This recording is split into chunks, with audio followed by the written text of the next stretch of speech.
Can you tell me what is the most common burn? Don't tell me heartburn.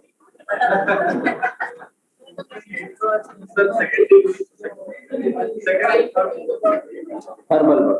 The most common burn is thermal burn. Most common burn is a thermal burn. And in burns, first of all, we need to know three things. In burns, we need to know three things. What are the three things? One, degree of burns. Second, percentage of body surface area involved. And third, management of a patient of burn. These are the three things we need to know on burns. So let us first start with the degree of burn. We will talk percentage of body surface area involved. Now let us start with the degree of burn. The burns are classified into first degree burns, which are also called superficial burns. First degree burn is also called superficial burn, and in this there is involvement of epidermis only. In this burn there is involvement of epidermis only is there, and superficial burn is like a sunburn which you get when you go to Goa after getting your result that you are passed. When you go to Goa, you may get a first degree burn there, right? And it is like a sunburn. Now, what are the features of this sunburns? Will it be painful? No. Sunburn is not painful? Then you should better go to Goa. It is painful. You actually need to go to Goa then. It is painful. Will there be blisters? Yes. In first degree burn? Yes. Blisters are not there in first degree burn. Capillary filling is present. What do you mean by capillary filling? When you press the burnt area becomes white, and once you remove your finger, it again gets red. So this is called capillary filling. So capillary filling is present, and this burn heals without scar in 5 to 7 days. This burn heals without scar in 5 to 7 days. Then comes second degree burn. Second degree burn is also called partial thickness burns. Second degree burn is also called partial thickness burn. In partial thickness burns, we have a superficial partial thickness, we have a deep partial thickness. We have superficial partial thickness burn, and we have a deep partial thickness burn. In superficial partial thickness burns, will it be painful? It is painful. Blisters are there or not? Blisters are present. Capillary filling is also present. And very important to note, pinprick sensation is also present. and it heals without scar again. It heals without scar in 2 to 3 weeks. In 2 to 3 weeks.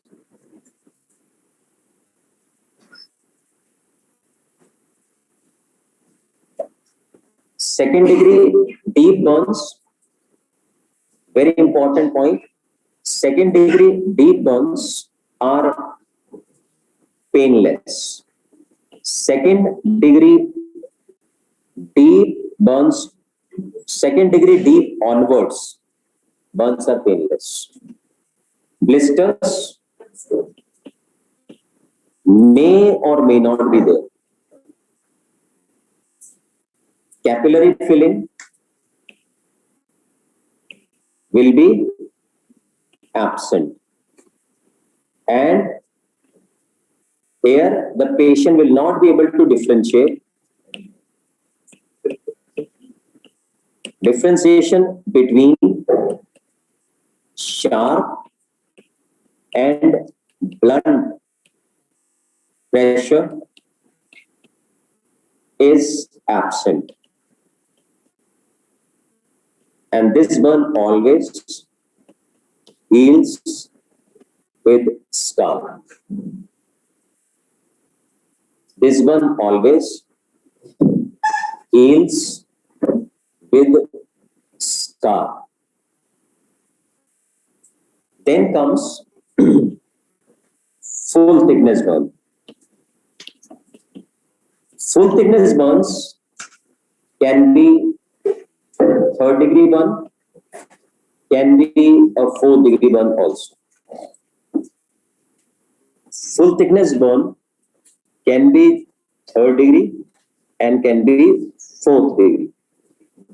Third degree is one when there is involvement up to the subcutaneous layer.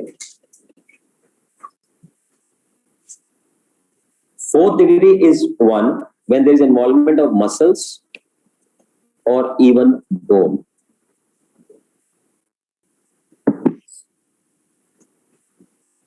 Now, important point to note, from second degree deep onwards,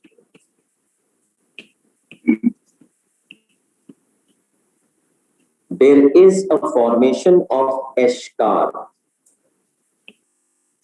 Second degree deep onwards,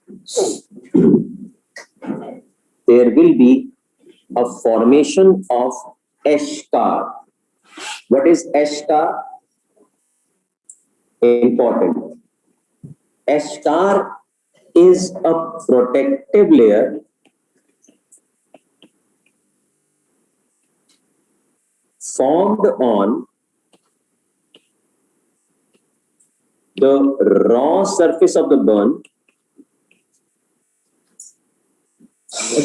Eschar is a protective layer formed on the raw surface of the burn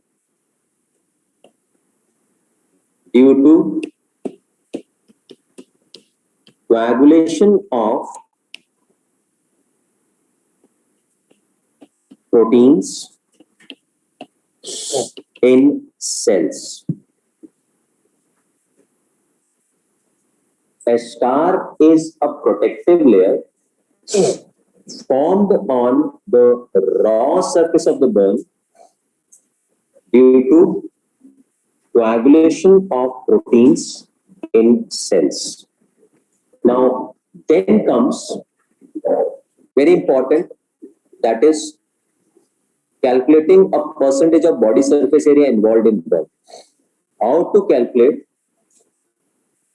Calculation of percentage of body surface area involved in burns. Calculation of a percentage of body surface area. Now, very, very important point. If you want to calculate a percentage of body surface area involved in any burn accurately, in every burn center, there is a chart available called Lund and Broader chart.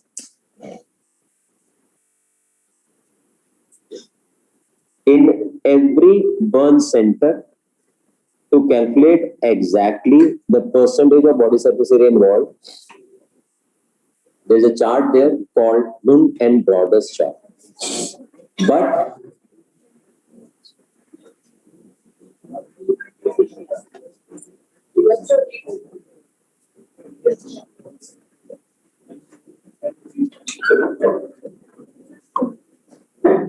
right, and but if this chart is not available, there is a working formula also, and this working formula we need to remember, and that working formula is called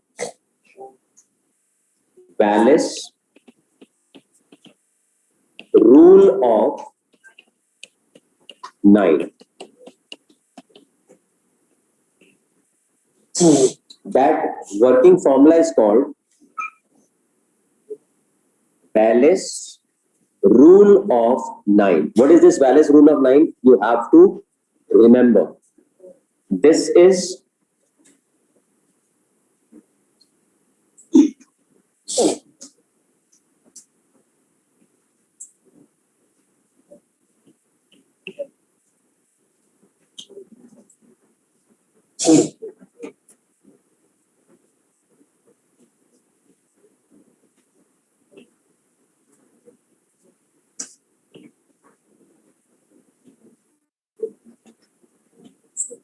now, as you can easily make out here, it is front and it is back.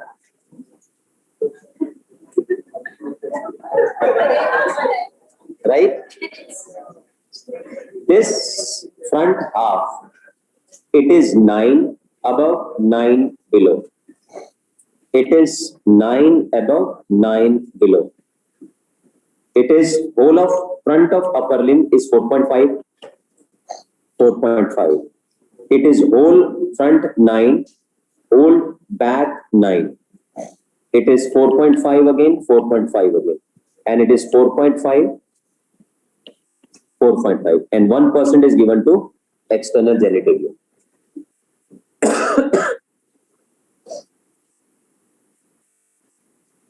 So this calculation of a percentage of body surface area is very, very important for our exam.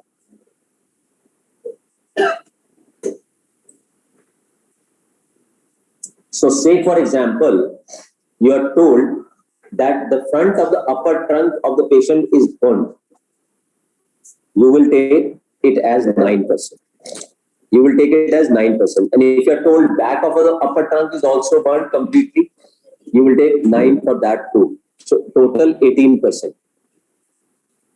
Total 18%. Now, how this 18% is going to help us? What are we going to do with that 18% or whatever? What are we going to do with this calculation? We will come to know. Okay, so this is how we do the calculation. This is half of it will be 4.5, 4.5. So these are together, like it's considered this front of the whole upper leg is 9. Another 9. Okay, and if it is front burn and above the knee, it will be 4.5. Below the knee, it will be 4.5 again. Like that. Understood?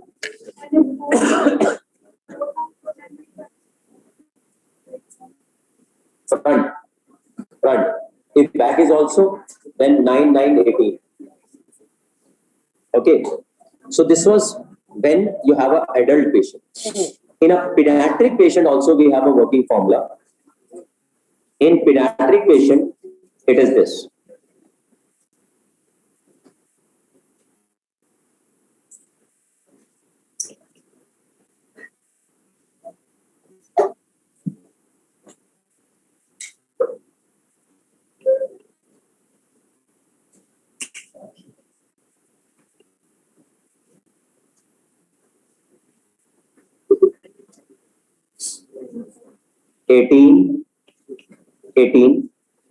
4.5, 4.5, 4.5, 4.5, 7, 7, 7, 7. Here for buttocks, 2.5, 2.5 for the tube. Shake that tube.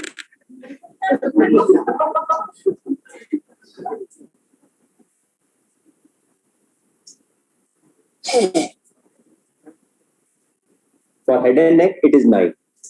Front of head and neck, it is 9. Back of head and neck is 9.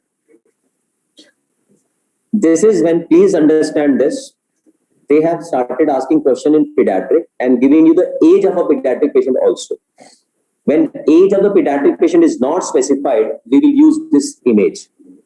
But if age is specified, then for head and neck, we have to use this 0 to 1, 1 to 4, 4 to 9, 9 to 14, 15 adult. Head and neck. 19, 17, 13, 11, 9, 7, 2, 2, 2, 2, 2, 2.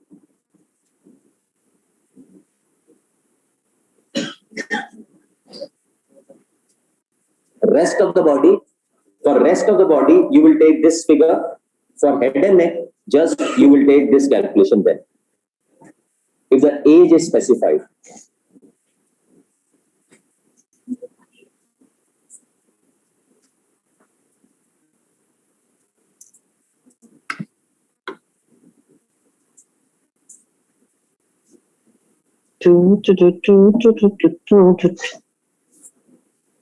Okay.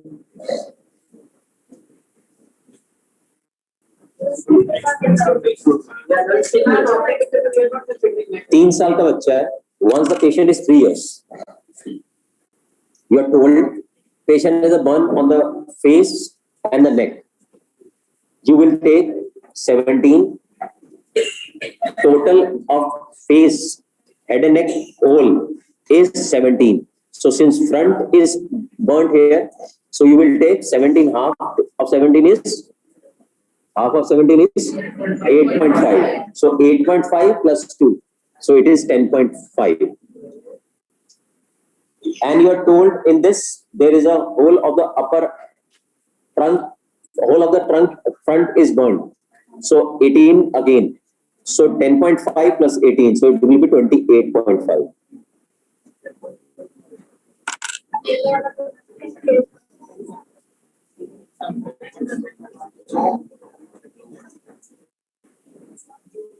This is the age.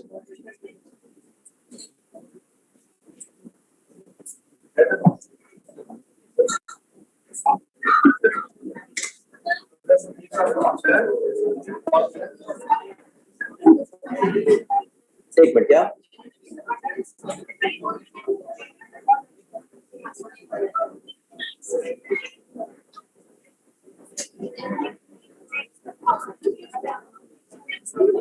Question मेरे को बताओ.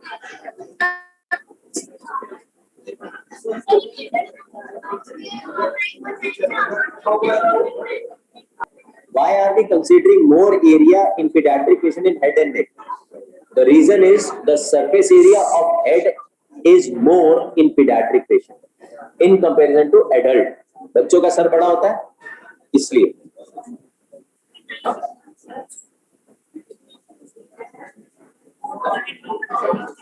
Total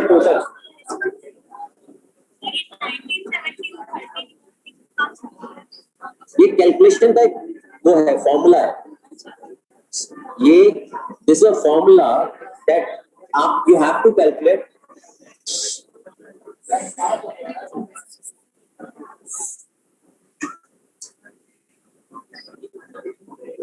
या तो आपस में समझ लो या मुझे समझाने दो.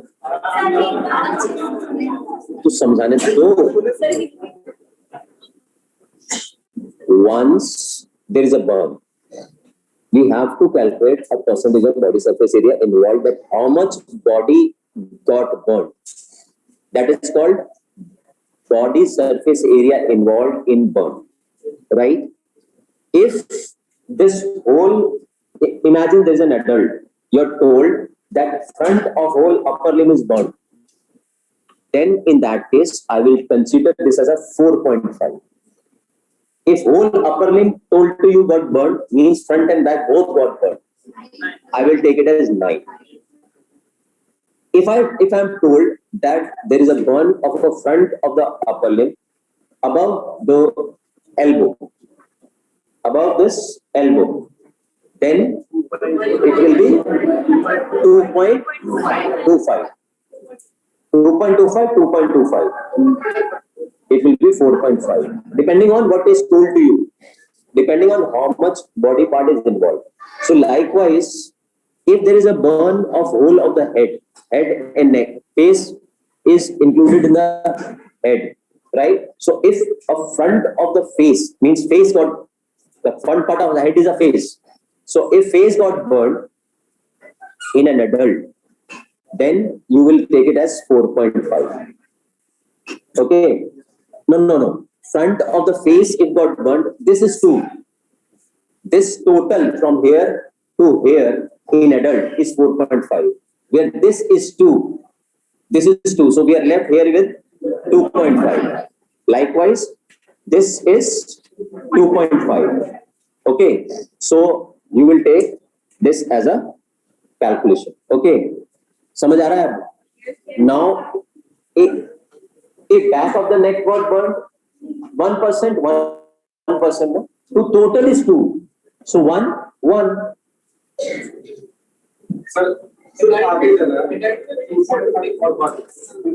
अगर नेक भी जला है तो 2.5 + 1, आगे का नेक जला है सिर्फ. अगर पूरा जला है तो 2 नेक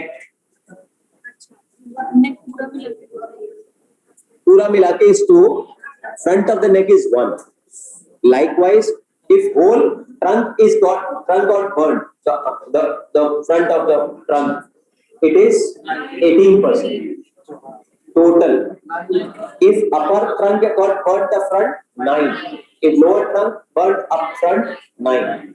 Likewise, posteriorly the same.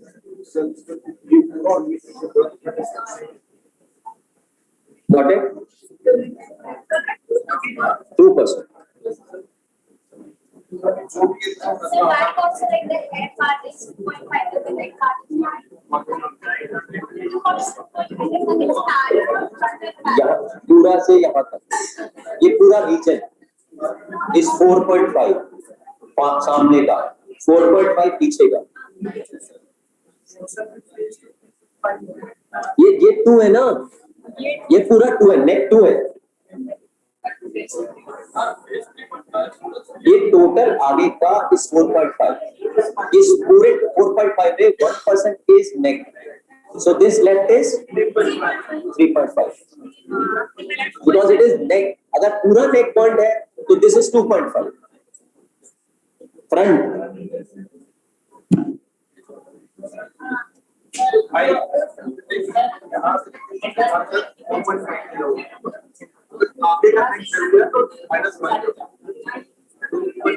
see again, let me tell you again.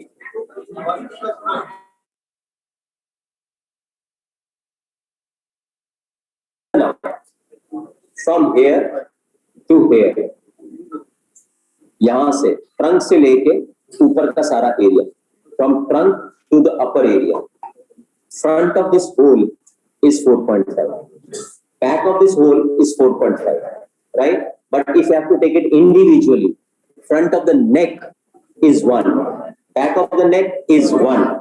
So whatever is left now in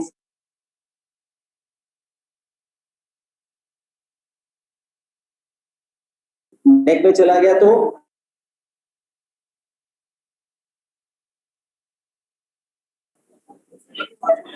pediatric patient में whole body के लिए ये लगेगा at an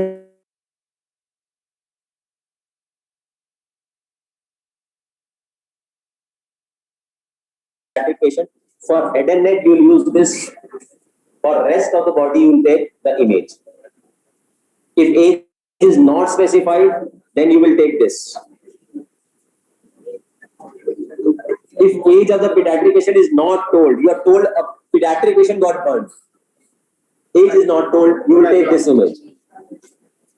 Right? Where I have written 9, of front, 9 of back. Means the whole of this front part is 9. Back of this whole part is 9. But individually, we know neck, front is 1, back is 1 in pediatric also. Now it is clear? Now, in this calculation of burn, please write down in capital letters. In this calculation of burns, write down in capital letters, first degree burn is not included. You should not include first degree burn in calculation. First degree burn is never included in this calculation. Important. Right? Then once you have calculated a percentage of body surface area, you have a classification of burn, you have understood the calculation of a percentage of body surface area also. Now we have to see how are we going to manage a patient of burn. Now we have to see how are we going to manage a patient of burn. First of all, if you see somebody getting burned, what will be your first step? What is going to be the first thing you are going to do? The first thing is, depends on what? Your mood. The first thing is,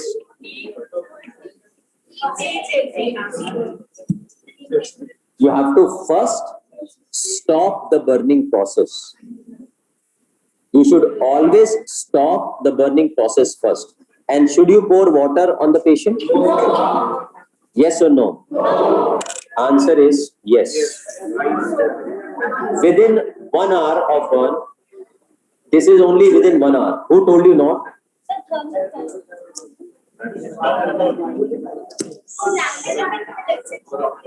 Except in electric burn, you will not put a water, obviously. But otherwise, you should put a water on a patient of burn, and this water should not be a ice cold water. The temperature of the water should be 15 degrees Celsius. It should not be lesser than 15 degrees Celsius. Mind it. And after that, you should always take care of ABC.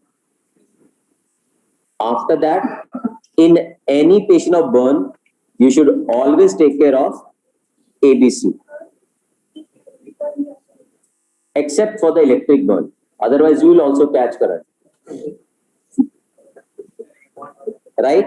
And but this water we will put only when it is within 1 hour. ऐसा नहीं कि जब भी मिलने भी जा रहे हो फिर वार्ड में कभी पानी लेके जा रहे हो कि बर्न के पेशेंट में तो पानी डालना तो पानी घर से लेके जा रहे हैं. Right? Now, once you have done this, in burn patient, the most important thing is fluid. The most important thing in burn patient is fluid, and the fluid of choice is ringer lactate. And please highlight it in your notes. Blood has no role in burn patient. Blood has no role in burn patient. Now, how are you going to give fluid? When are we supposed to give fluid? And how are we going to give that? These are the two important things. First of all, whenever the burn is more than 15% in an adult, more than 15% burn in an adult, or more than 10% burn in pediatric, a patient needs a IV fluid. A patient needs an IV fluid, and if patient doesn't need an IV fluid for lesser than this degree burn, you will give oral fluid, and in oral fluid the preferred is ORS. In oral fluid we will prefer ORS. In less than 15% burn we will give ORS, but we should not give a plain water. If you don't have a ORS available, give plain water with salt in it, not just plain water. You should never give only plain water. You should give plain water with salt.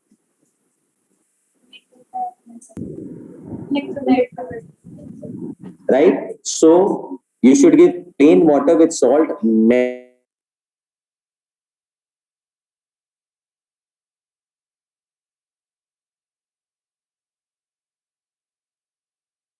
Earlier, we were using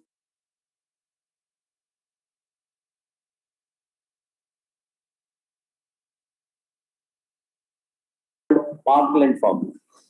And according to this Parkland formula, we were supposed to give 4 ml per kg per percentage of body surface area involved.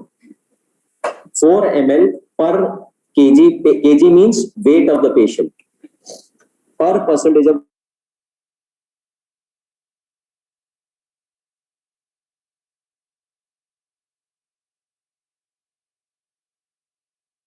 surface area which you have calculated. You know how to calculate it. You have calculated it to be 40%. Imagine. So the total fluid requirement of this patient will be 40 into 50 into 4. That means 8 liters. Agreed? Right? So in this given patient,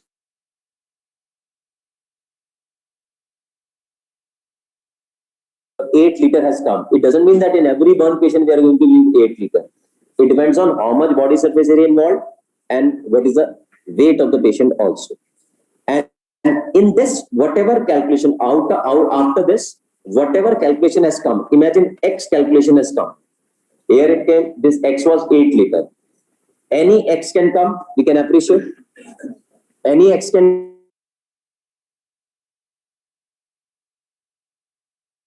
of the amount. You are supposed to give it in first 8 hours.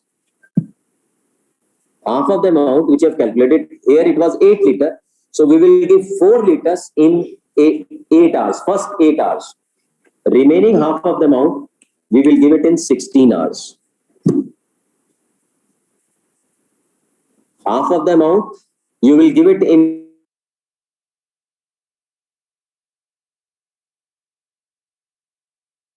this 8 hours is not from the time of admission in the hospital. This 8 hours is from the time of burn.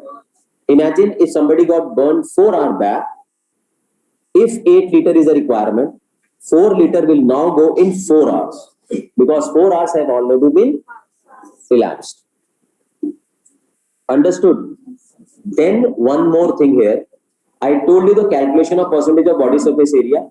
Sometimes what happens is you may be told like that, or there is a patch of burn here. Imagine there is a patch of burn here, there is a patch of burn here, there is a patch of burn here. It is not involving whole particular body part completely. It can happen, right? So if the burn is not involving a whole body part completely, then we will use a rule of palm. Then we will use a rule of palm. In that rule of palm, you will take 1% for the palm. Extended palm, this much, will get 1%. And you keep on putting that palm on the area and keep on adding 1, 1, 1. And this is the palm of a patient or a surgeon.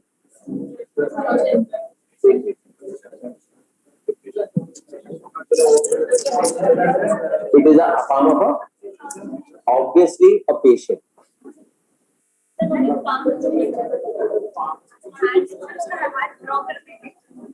She's saying, अगर हाथ जला हुआ है sir, अब कैसे करेंगे? अगर किसी को, if you call your friend in Russia or wherever you have done your MBBS from,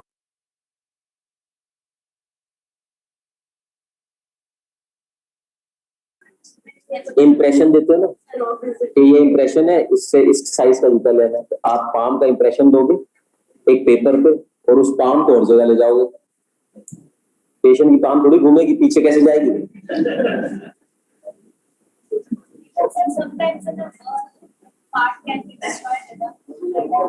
कुछ तो होगा, पाम तो होगी, एक जली तो दूसरी तो होगी.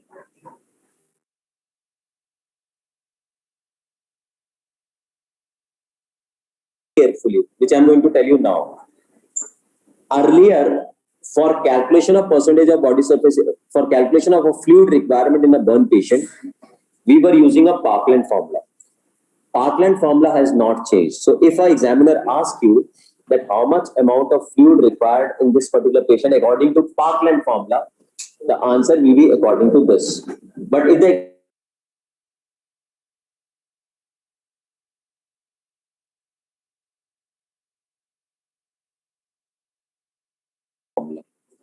we use a latest formula which has no name, and that formula is 2 ml per kg per percentage of body surface area in an adult.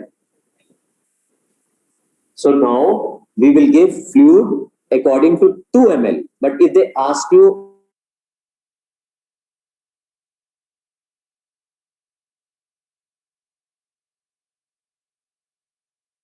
per kg per percentage of body surface area, and in electric burn patient, important, we use 4 ml per kg per percentage of body surface area still.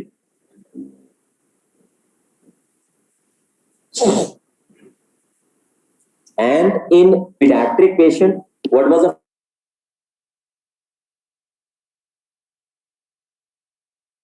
affected with 5% dextrose. In pediatric patient, the fluid of choice is ringer lactate with 5% dextrose.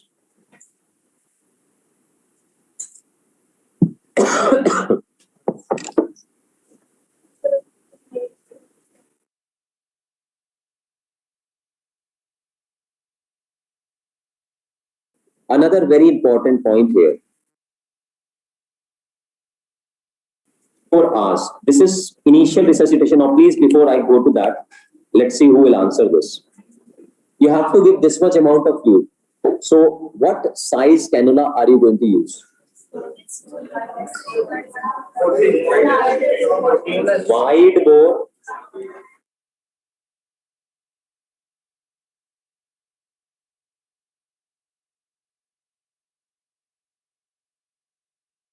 You will use that in a given question. In a given question, whichever the widest bore available, you will take that as an answer. And where will you put it?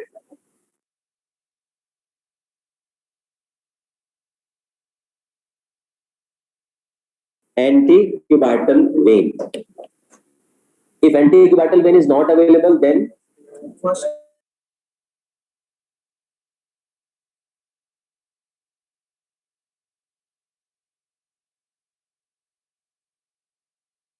or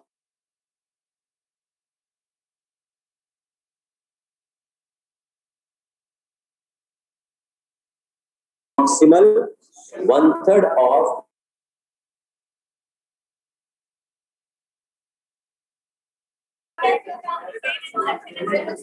great saphenous vein and short saphenous vein should not be used. Good. Okay. Now, another very important point. The adequacy of fluid resuscitation is best assessed by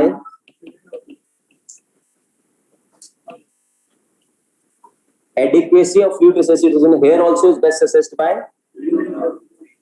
urine output.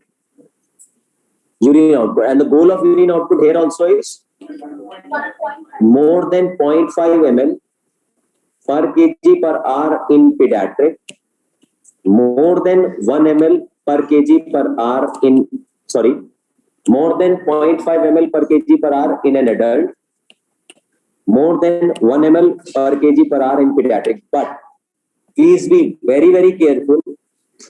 The goal of urine output in electric burn is 1 ml per kg per hour in an adult,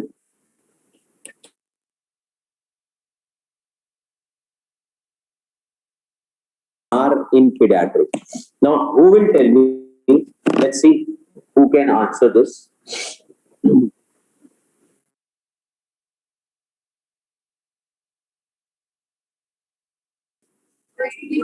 First degree, second degree, third degree. First degree आज कुछ तूफानी करते हैं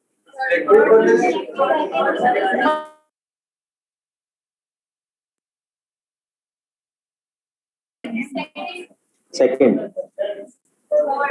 what type of okay if there is electric burn the current will enter to the body and then it will exit also from where all it is going to go through the skin subcutaneous tissue muscle and bone it's a full thickness burn तो full thickness बोला तो था full thickness can be 3rd degree can be 4th degree so it's a full thickness burn since this is important a potential question again since in electric burn patients the current is going through the muscles and bones and they will offer resistance to that current so the heat will be generated and once heat is generated the muscle and bone may get burnt in this so since muscle get burnt in a electric burn patient there will be rhabdomyolysis yes or no yes, and since there is a rhabdomyolysis these burn patients have a very high risk of going into renal failure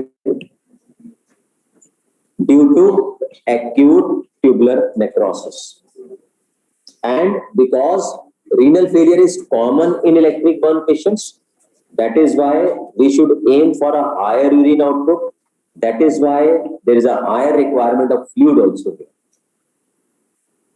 So in electric burn patient there is a risk of there is a full thickness burn so that is the reason why fluid requirement is also more the goal of urine output is also more. Now who will tell me this now? What type of burns scalds are? What is scald? Huh? What is scald? क्या होता है क्या scald? ठीक है गरम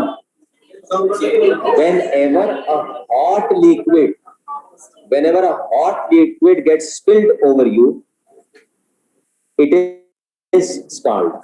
Now you tell me what type of burn scald will be.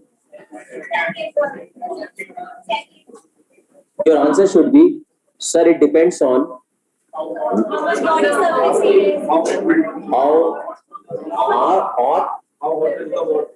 hot the liquid was and for how long the liquid was in contact with the skin.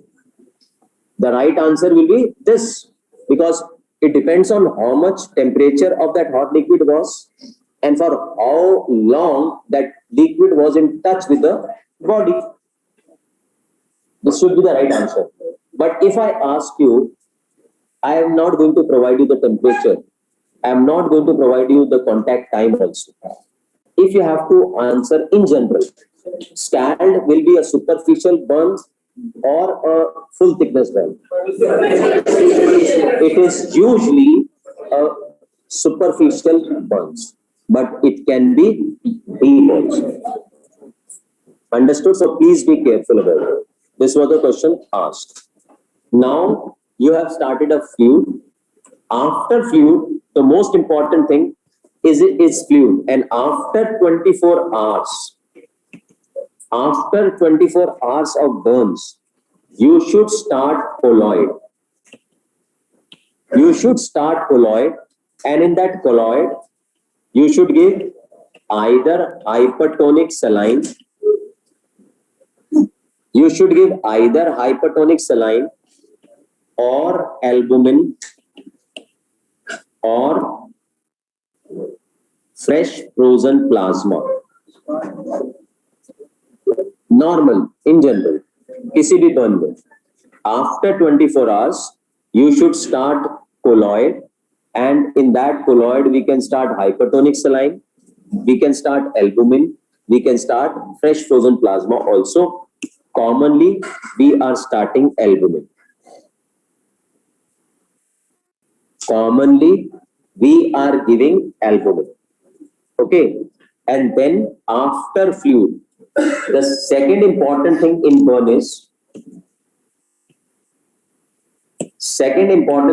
is pain control. And the best way to achieve pain control in burn is opioid analgesics. And please highlight it in your notes. Please highlight it in your notes. No IM injection in burn patient. One should not give intramuscular injections to burn patients. One should not give intramuscular injection to burn patients. Then after pain, the third important thing in burn is nutrition. Third important thing in burn patient is nutrition. And for nutrition, the guideline says if the burn is more than 20%, if the burn is more than 20%, one should start rice tube feeding in burn patients. So there was a question in exam, which of the following is least important in burn patients? The choices were ringer lactate, hypertonic saline, blood, rice tube. Blood is the least important thing. Rice tube has a role. After nutrition, we are supposed to take care of infection.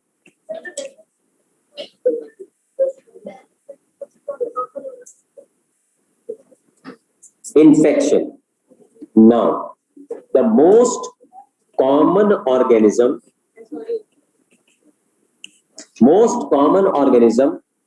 infecting burnt area leading to septic shock, a question asked, is, as per the latest, Pseudomonas. Most common organism infecting burnt area leading to septic shock is Pseudomonas. And in infection, now let us see who will answer this. Listen to this carefully. Is there any role of prophylactic systemic antibiotic in burn patient? Prophylactic systemic antibiotic in burn patient? Yes or no? Yes.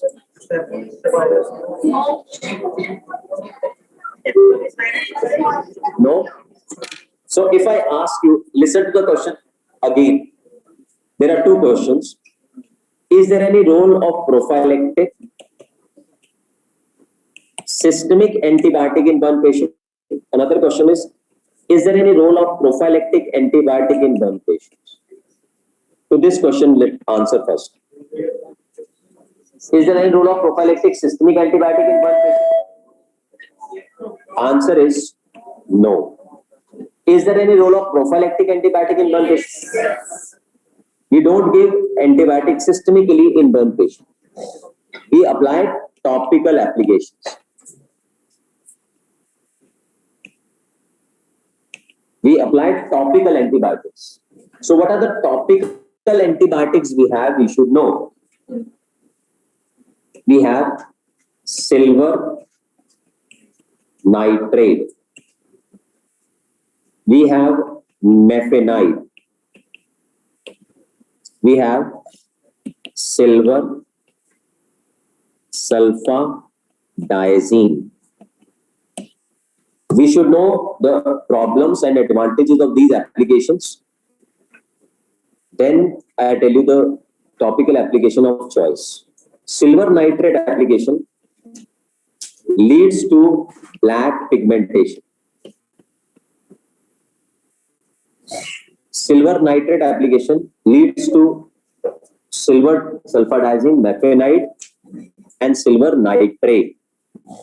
Silver nitrate application leads to black pigmentation. and it can also lead to methemoglobinemia.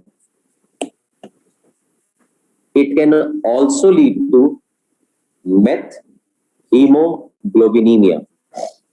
Mefenide application, important point to note, is painful,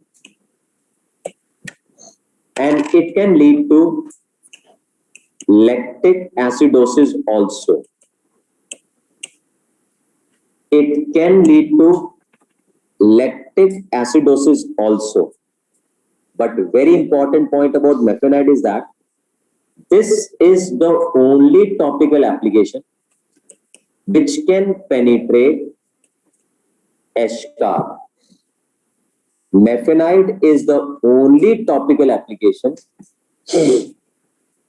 which can penetrate eschar. What is eschar? You know.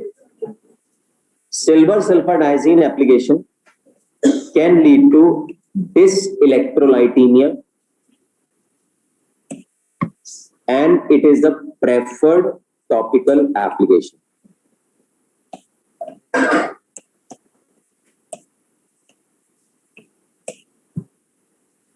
This is the one which we prefer. Now, in burnt area, please note this point also. Should we cover a burn area with a dressing or not? Should we cover a burnt area with a dressing or not? We should cover a burnt area with a dressing, because what happens is, what dressing does, it takes care of the burnt area to get exposed, one. Second, it also takes care of the current of air. When the air is, running, there are nerve endings which are exposed in burnt area, and because of those nerve endings exposed, even an air current in burnt patient can lead to pain. So that is the reason why in burnt patients we should cover that burnt area with a dressing. Except for only one area of burn, which we leave it for exposure, that is face. Face is one area of burn where we let it get exposed. So we manage facial burn by exposure. We should not apply a dressing on a facial burns. Okay, we should let it be exposed. Important, a question asked. Now, another important point. In a first degree burn, we just don't need anything. No topical application, nothing. First degree burn requires no topical application at all. Nothing. They heal on their own in 5 to 7 days. Second degree superficial burn. Second degree superficial burn, they just need a paraffin, gauze, or petroleum jelly soaked dressing. Paraffin gauze or a petroleum jelly soaked dressing.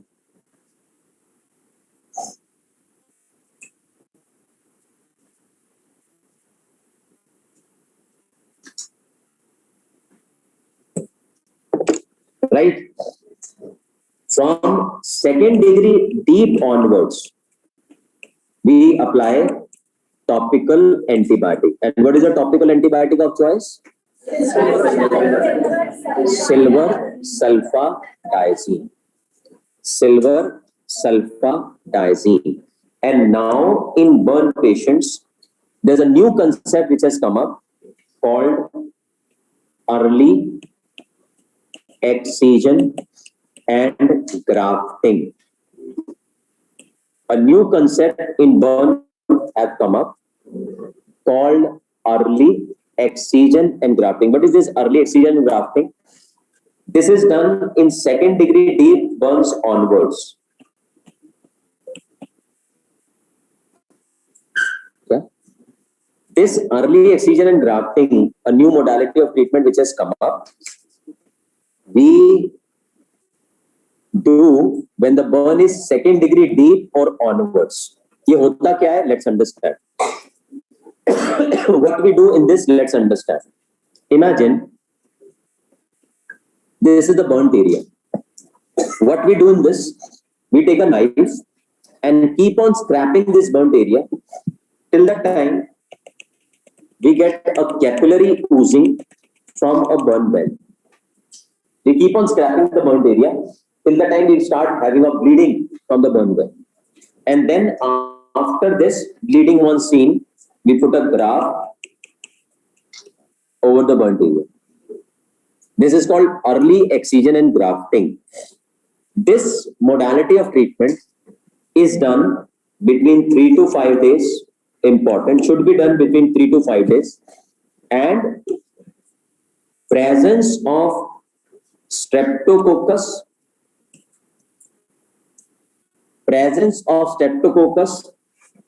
beta hemolyticus, presence of streptococcus, a question asked, presence of streptococcus beta hemolyticus is an absolute contraindication for skin grafting in these patients. Presence of streptococcus beta hemolyticus is an absolute contraindication for a skin grafting. Then another very important thing for you is most common cause of sudden death, immediate death in burn patients. Most common cause of immediate death in burn patient is asphyxia. Most common cause of early death in burn patients is hypovolemia. Most common cause of late death in burn patients is sepsis. And most common cause of death in generally past, it is sepsis.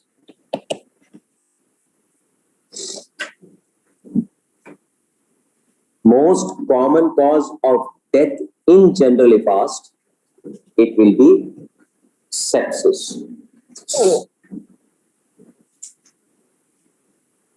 Right? Then comes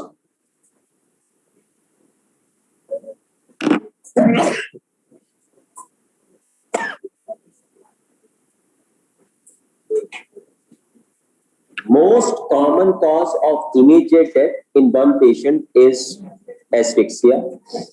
Most common cause of early death in burn patient is hypovolemia. Most common cause of late death is sepsis. Most common cause of death in general is sepsis.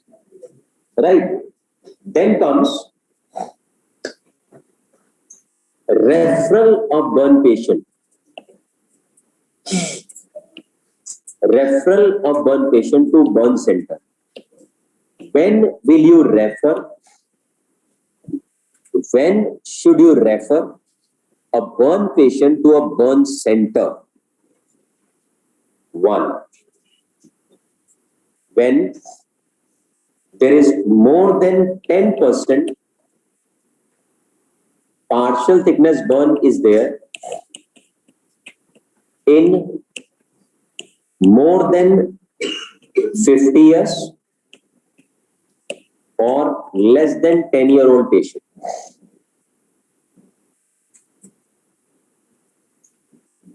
When more than 10% burn is there in more than 50 or less than 10-year-old patient. Second, more than 20% partial thickness burn at any age. More than 20% partial thickness burn at any age. Third, more than 5% full thickness burn at any age. More than 5% full thickness burn at any age,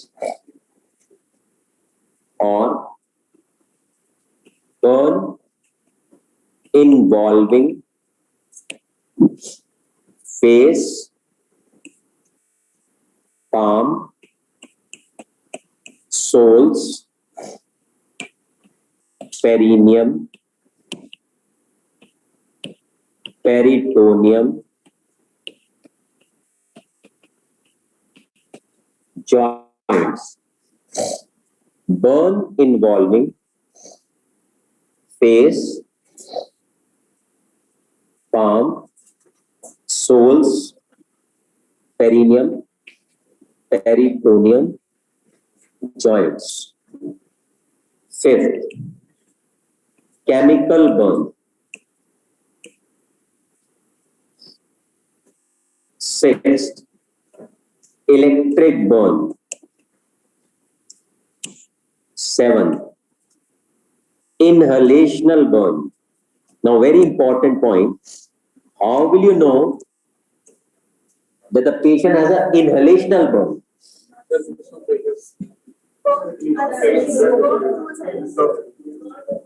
Very good. In inhalational burn, you should know what are the features suggestive of an inhalational burn. Presence of soot particles in nostril, singeing of or burn of nasal hairs, edema of lips or oral cavity. These are the features suggestive of an inhalational burn.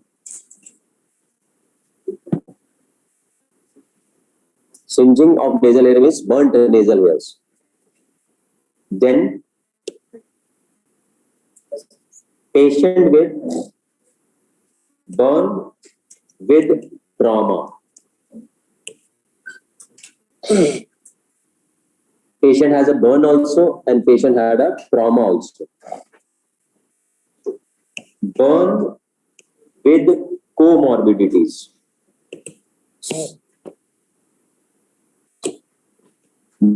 Burn with comorbidities. So these are the indications of referring a burn patient to a burn center. Now, important one more thing here you should know. Chemical burn. In chemical burn, most of the time there is an acid burn, and most common acid which we use in chemical burn is hydrofluoric acid. Hydrofluoric acid, and in hydrofluoric acid, in any chemical burn, remember, in any chemical burn, what will be your first thing? What will you do? Irrigate.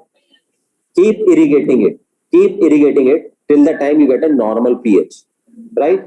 And in hydrofluoric acid burn specifically, you should know there is a role of calcium content. Just remember this. In hydrofluoric acid burns, you should know that there is a role of calcium containing ointments. How does it help? What does it do? Not required. So these are the things. We need one more thing. The reason of fever. The reason of fever in burn patients. One reason of fever can be infection. Though the reason of fever in burn can also be hypercatabolic state. the reason of fever in burn patient can be a hypercatabolic state also. So these are the things we need to know in burns. Any question?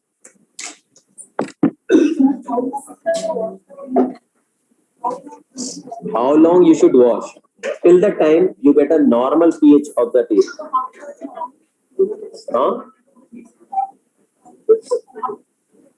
You have a litmus paper? If you have, right? Can happen.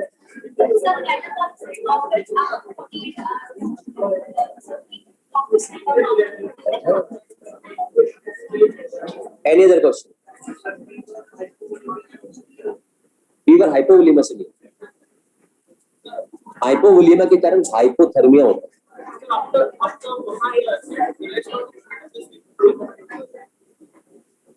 Right? So this was about our discussion on burn.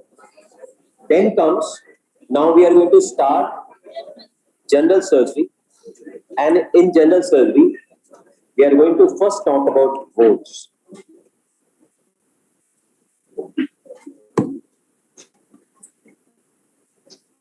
Now, first of all, I am not going to go into the pathological part of the wound. This must have been pathology नहीं हुआ ना? कुछ नहीं हो गया, कुछ नहीं हुआ. हो गया.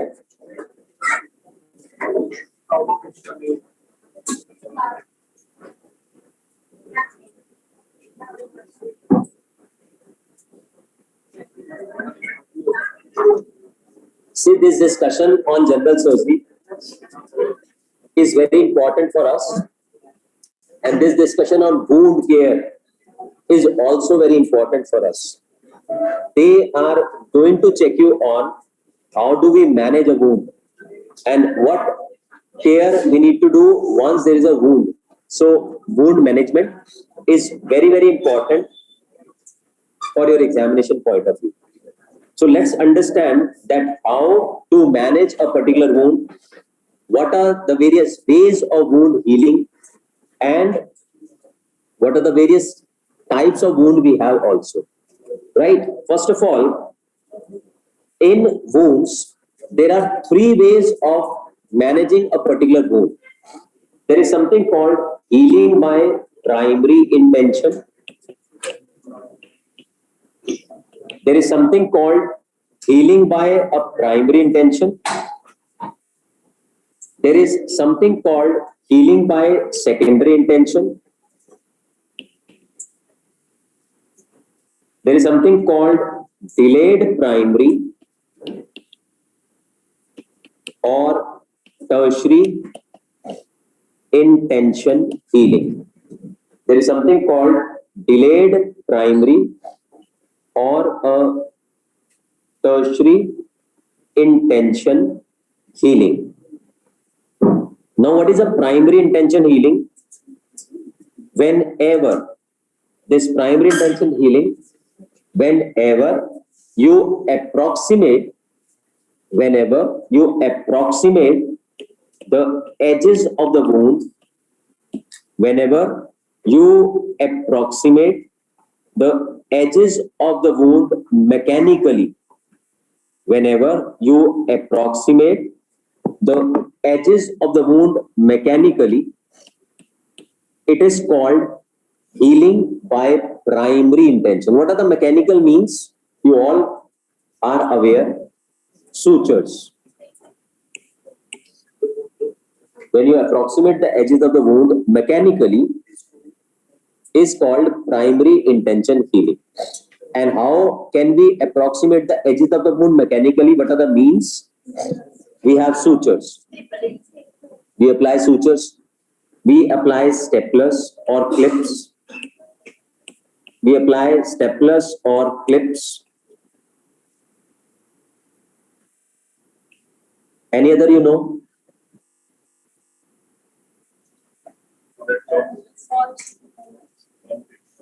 Glue. Which glue? You should know that the name of that glue.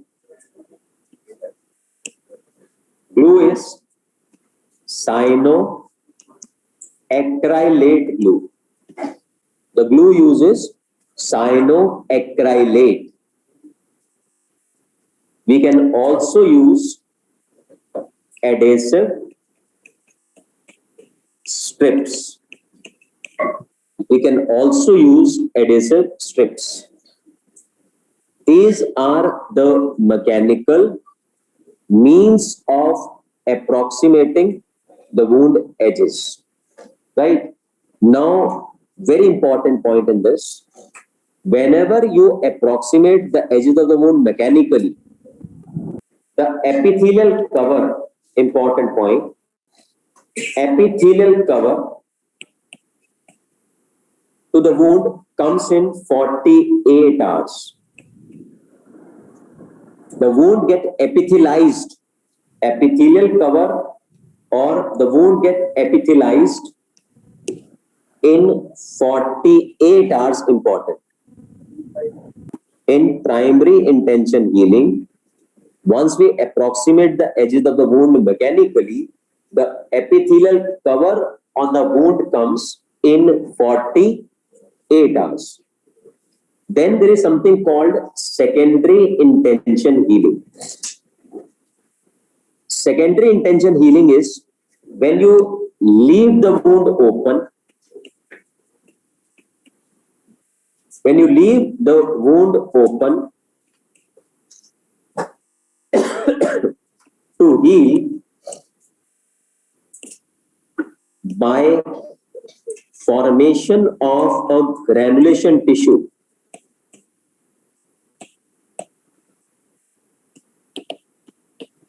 When you leave the wound open to heal by formation of a granulation tissue, it is called a secondary intention healing. Right? Now please understand this. Imagine, because this discussion is very, very important for our exam. Imagine a patient comes to you. Imagine I come to you. I was in OT and I had some problem with my personal life and I cut my wrist. Right? I slit my wrist here. And I cut in such a way that I didn't cut it to the vessel. थोड़ा सा ऊपर से superficially काट दिया ताकि थोड़ा सा माहौल भी बन जाए और कुछ हो भी ना. So I have come to you now. What will you do? Huh? You leave it open. There is a cut on the skin and subcutaneous layer. So you will do suturing, right? You will do suturing. So you will approximate this wound mechanically, right? Another patient comes to you with a road traffic accident. Here he was on a bike and his bike got skid and he had a lacerated wound on the wrist again. Now what will you do to this? This wound is having a dirt, non-viable tissue also in this. So what will you do? You will first do a thorough irrigation of this.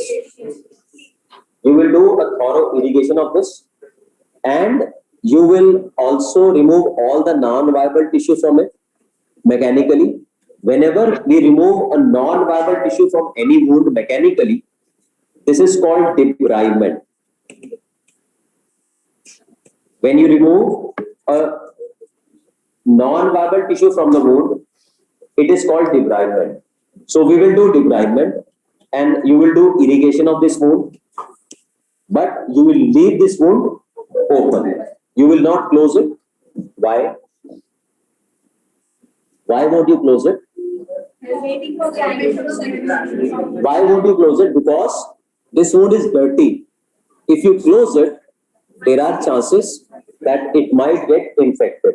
So you will not close it, you leave it open to heal by formation of a granulation tissue. So this way, when you manage a wound, this is called a secondary intention healing.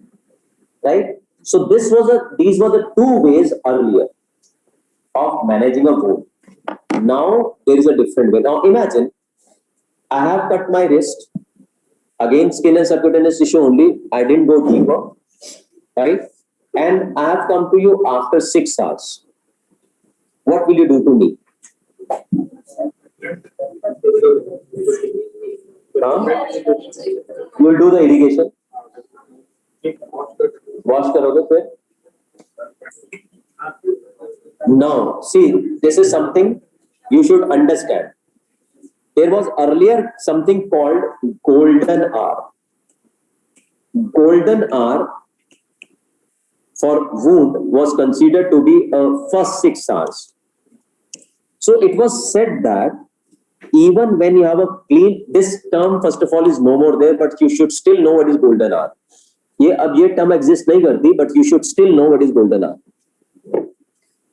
What was said earlier, that even when you have a clean lacerated wound, clean incised wound, even if you have a clean incised wound, if the patient is coming to you in more than 6 hours, you should not close it. You should manage it by a secondary intention healing. You should manage it by a secondary intention healing, and you know now what is secondary intention healing. Now this golden hour term is no more applicable. Why so? Because a new thing which has come up in managing a wound called delayed primary or tertiary intention healing. Now the term which is prevailing is decisive period. What is this decisive period? You should know this decisive period is 4 hours. Now imagine I have cut my wrist with a surgical knife, right? And it is said that since it's a clean incised wound, it is said that it takes 4 hours for this wound to have a colonization of bacteria there. So this 4 hours is called a decisive period. By this time, after 4 hours, this wound has a bacteria colonized already. Within 4 hours, the wound doesn't have a bacterial colonization. After 4 hours, it gets colonized. So it was earlier said that we should not close wounds after 4 hours because the colonization of bacteria has already happened. If you close it, there will be wound infection, right? This was the theory which was prevailing earlier. Now this concept is no more prevailing. Why so? What they say now, that leave alone a clean incised wound. Leave alone a clean incised wound. Even when you have a dirty wound coming to you, even when you have a dirty wound coming to you, in such patients, you should do a thorough irrigation and debridement. You should do a thorough irrigation and debridement and keep doing it till the time you get a healthy wound. And that healthy wound time can vary to any time. You keep doing it, this removal of non-viable tissue and irrigation of the wound, till the time you get a healthy wound. Moment you get a healthy wound, that time may be any time, maybe after 1 day, maybe after 7 days, maybe after a month also. After whatever time, when the wound got healthy, you, instead of letting it heal by a granulation tissue, you should again bring the edges of the wound nearby by mechanical means. When you again bring the edges of the wound mechanically, after irrigation and debridement, this way of wound healing is called delayed primary or a tertiary intention healing. So earlier what we were doing, once a wound was not closed on arrival, we were letting it go on with a secondary intention healing with a open, leaving it open. Now, after a thorough irrigation and debridement, they say you can again bring the edges nearby by mechanical means. Now, you tell me, with the question also comes in exam, out of primary intention, secondary intention, or a tertiary intention healing, which of the healing will result a cosmetically better looking scar? ultimate. Primary intention healing will give you a best, cosmetically best scar. Agreed, all of you? Followed by a delayed primary or a tertiary intention healing, and the worst scar will be after secondary intention healing. Agreed? So the scar which is going to be formed eventually in a secondary intention healing will be an ugly scar. However, the scar in primary and a tertiary intention healing will be much better than a secondary intention healing. So this is the whole purpose of a tertiary intention healing coming up, because it gets a good scar. Okay. Now, again, a very important point.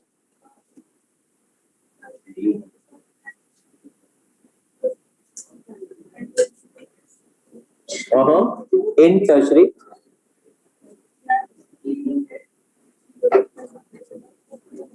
we will leave it open for some time. We will leave it open for some time, and we wait till what time the wound becomes healthy. Right? So we will continue for some time as a secondary intention, but after some time we will close it. We will not leave it for rest to heal continuously for a secondary intention. Understood? Okay. Imagine I have a root here. When I came to you, I have a deep wound here which is extending up to the bone, right?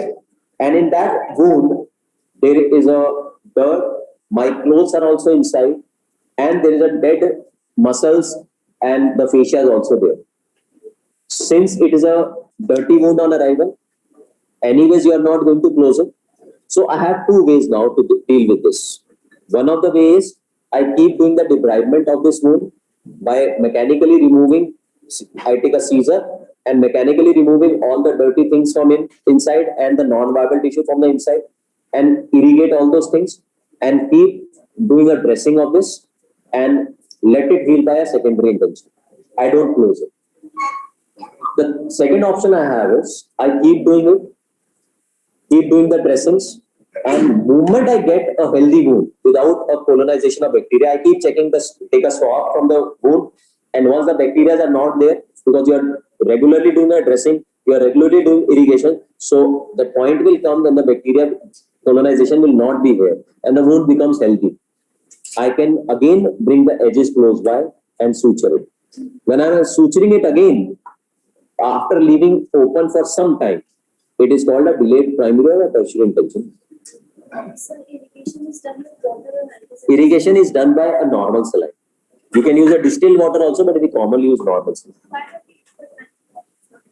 Antibiotic we don't put because we don't need to give antibiotic like this. You can give systemic antibiotics. That will be more effective. Right? You can use hydrogen peroxide for debridement. That is called chemical debridement.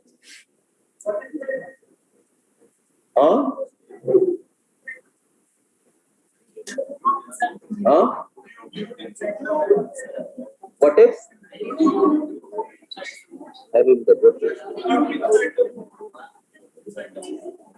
What if there is a tube inside the wound? But then it will not be a proper irrigation, na? You won't be able to thoroughly irrigate it. We can put that. We can we can put a tube inside and suture it. That also we can do, but then that is only when you are doubtful that the wound is not completely healthy. If your wound got healthy, you can close.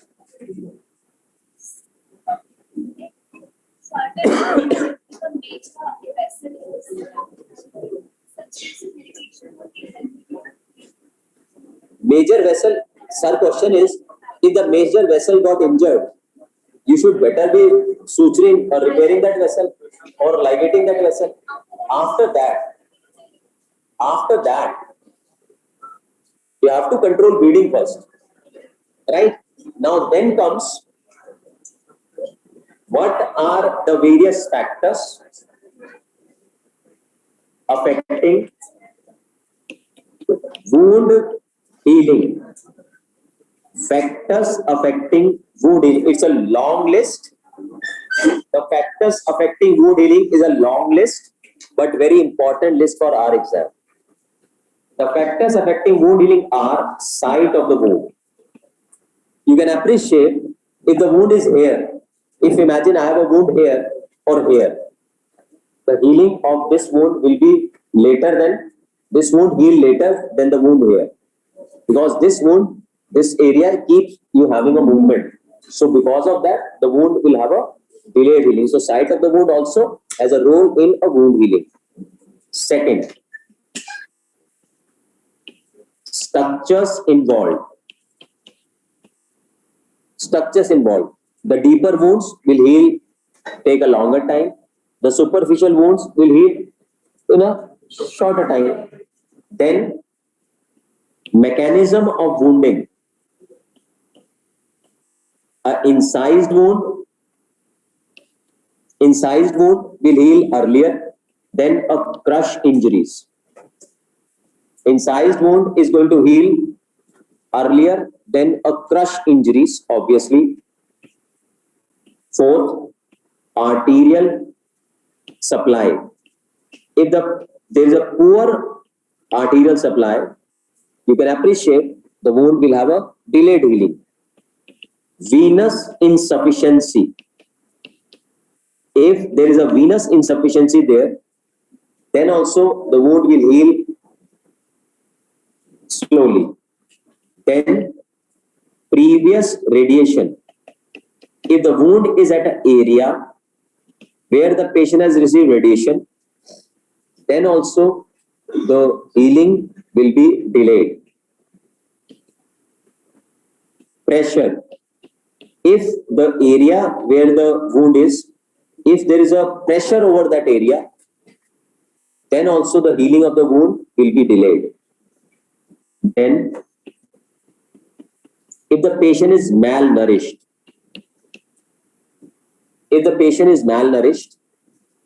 then also there will be problem. If the patient has vitamin A, C, zinc or iron deficiency is there, vitamin A, C, zinc or iron deficiency if there. If the patient is diabetic, in diabetic patients, wounds heal slowly. Patient who is a smoker, stop smoking. If the patient has jaundice, if the patient has uremia, if the patient has malignancy,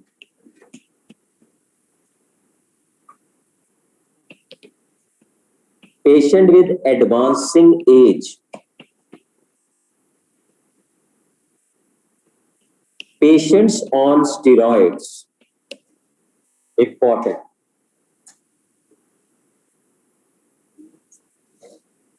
Patients with connective tissue disorders,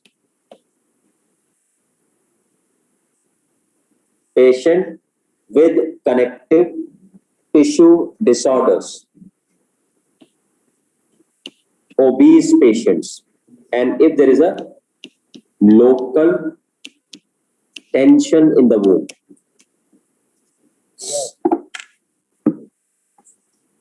If there is a local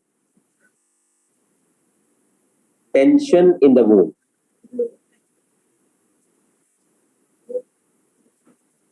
local tension मतलब ये दो edges हैं wound पे, आपने इनको जबरदस्ती खींच के पास में ले आए, प्रेशर है ऊपर से pressure,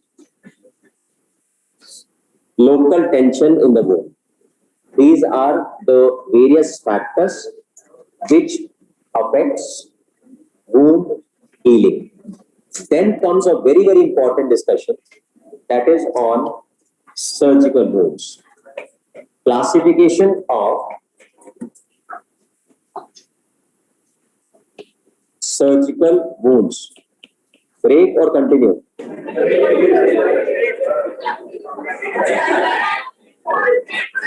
No, this is an important discussion. Break. 5 minute कुछ नहीं होता तुम्हारा. किसको बोल रहे हो 5 मिनट?